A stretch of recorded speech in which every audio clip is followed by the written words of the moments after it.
Siz bilan men o'tirib gaplashishimiz oson, har doimgidek. Kletga kirgandan keyin boshqa dunyo bo'lib qoladi, yopilgandan keyin. Endi oddiy tushuntirgan Amirxon ham hech kim yutqizaman deb chiqmaydi. U ham yutqizaman deb chiqmagan. Bu nasib, во-первых, rizq bo'lmasa, ishoning taktika zo'r bo'lsa ham, birov taktikasiz yetganingizga mos xato. Bu meni tushuncham bo'yicha xatoli emas, qadrda shu nasib shunaqa bo'lishi kerak bo'lgan ekan. Chunki hozir gapirish oson bo'lsa, aytish mumkin. Ha, u shoshilib qoldi, yo u qildi, bu qildi.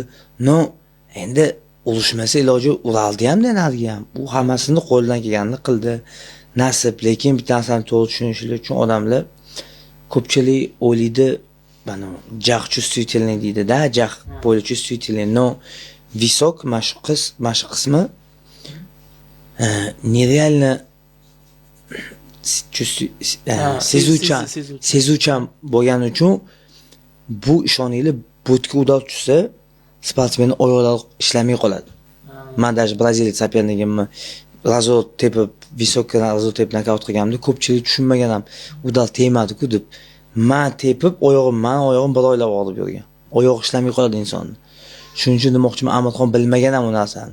И тем более visokni sechga qo'yib, ya'ni azincha yorib qo'yibdi. Bu degani tasavvur qiling, udal qanaqa og'ir kelgan. И plus udalni ko'rmagan. Udalni ko'rmaganda odamda svet o'chadi. Amirxonning svet o'chib qoldi. Shuning uchun odamlarga ham aytgan bo'lardim, hurmat qilib